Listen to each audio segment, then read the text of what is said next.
Depuis Port-Blanc, toutes les 30 minutes, un bateau-navette permet de rejoindre l'île aux Moines, la plus grande des îles du golfe du Morbihan. La traversée est rapide, seulement 5 minutes.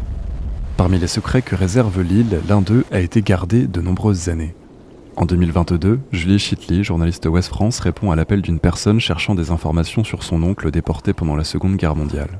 Son enquête l'amènera à l'île aux Moines. Elle y découvre que 4 adultes juifs habitant sur l'île ont été déportés et que 5 enfants juifs ont été cachés par la population de l'île.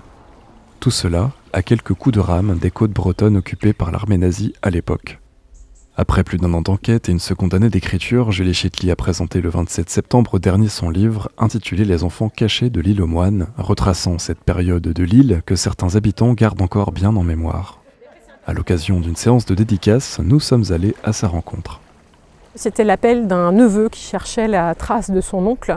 Son oncle, Henri Marx, avait été arrêté en 1943 sur l'île aux Moines.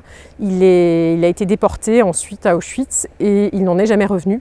Dans cette famille, on n'a jamais su pourquoi Henri était venu se réfugier sur cette île bretonne. Et sur cette île bretonne, on ne se souvenait plus trop d'Henri. Tout ça m'a donné envie d'en savoir plus, envie de comprendre ce qui s'était passé, ce qui avait conduit à l'arrestation de 4 adultes. Et j'ai découvert que derrière l'arrestation de 4 adultes, il y a aussi eu le sauvetage de plusieurs enfants.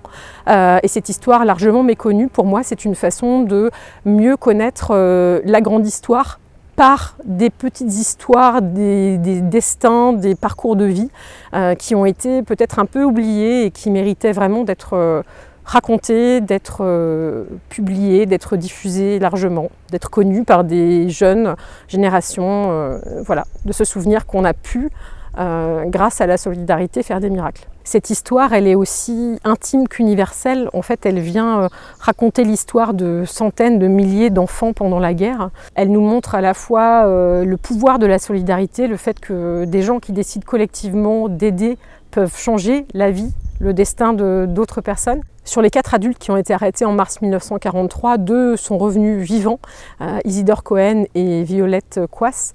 Les noms des déportés qui ne sont pas rentrés ont été inscrits sur le monument aux morts de l'île.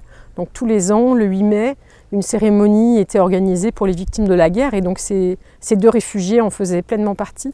Mais personne jusqu'ici n'avait vraiment creusé leur histoire. Et du moment où j'ai commencé ce travail de recherche, pas mal de gens se sont manifestés, ont témoigné, ce qui a permis de faire poser des pavés à trébucher, donc des Stolpersteine sur le port de l'île. Ces pavés, en fait, ce sont des pavés dorés qui sont posés chacun en la mémoire d'une victime de la barbarie nazie. Et je trouve que c'est un très beau symbole. Tous les gens qui descendent du bateau vont pouvoir se souvenir de cette histoire et de la façon dont s'est passée la Seconde Guerre mondiale sur l'île aux Moines. Bien que le livre soit sorti, Julie Chitli continue son enquête. Plus qu'un devoir de mémoire, c'est toute une page de l'histoire de l'île aux Moines qu'il reste à écrire.